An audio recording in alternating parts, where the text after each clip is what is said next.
you are the only one that works out from here. Like you manage it, and I know you have a team based out in Cebu in the Philippines, right? But what's it like having a remote team over in the Philippines? It's actually quite good. We've had. I normally have. How many do you have? Initially, I started off with one, and then as sort of time went, we sort of grew. And at the moment, we have 3 in the Philippines. Yeah. We did have 4 at one stage, but now we're back to 3. And locally, I've got a contractor that also I use when I get too busy. But in terms of the remote sort of work in the Philippines, it's actually quite good where we can tend to grow and what we find is they generally like to work from home because it's quite a large area in the Philippines. You got a lot of little islands. It's quite good where even if they're spread out, everyone can still work using Skype and using Teams and different type of applications to all stay in contact.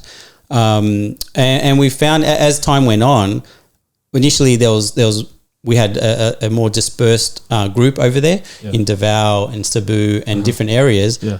As time went on, I sort of started trying to focus in one area. Yeah. And as we went in 2018, Cebu seemed like a pretty good city. It feels like a business hub, and a bit of a business hub. Like it was quite modern in terms of for Philippines. It was actually really well set up. Yeah.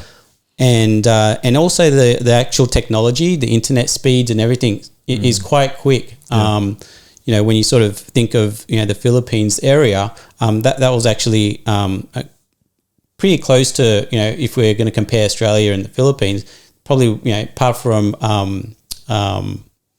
Manila, that's probably I'd say the closest you can get. Correct. And so I sort of tended then to sort of focus in that area because at the end of the day, if we wanted to one day get an office, it was good to actually get people a bit more closer together in the one area. So that was the initial plan. So as we started changing staff, I was focusing, just getting people in that area, and that way and they actually do sometimes get together as well.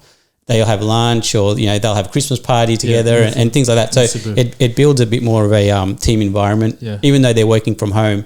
They can get together, the half an hour drive or, and they can meet up. And the other things that we notice as well, if we have any problems, they tend to all work together and they'll come in the same place and then they'll sort the issue out.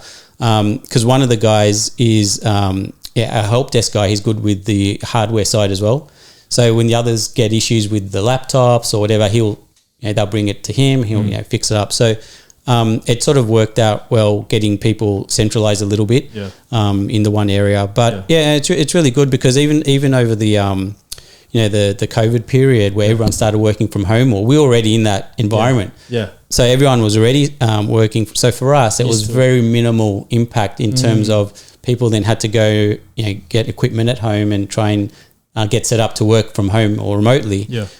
We were already in that that sort of environment, and so for us we just kept working as per usual. And culturally, what do you like about working with your team in the Philippines? They're very good, and I find they're very punctual. Yeah, they're very polite, and we're hardworking people. So and the other thing is the time difference a little bit works in our favor because we can basically have the office open from 8 a.m. local time to 8-9 p.m. Local time because they're 3 hours in summer, and 2 hours when based on daylight savings.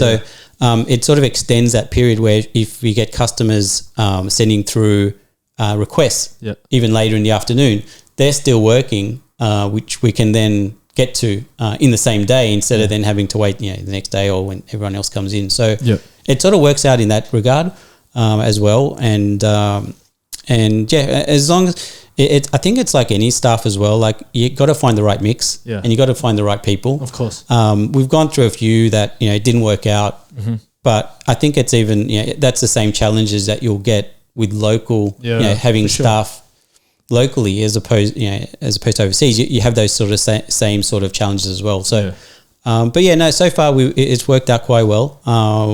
Developers, their skill level is high. They've obviously got universities and TAFEs and things like that over there as well. So, you can sort of pick and choose a little bit to based on the role you're after. Yeah. But the people that we've had come through are all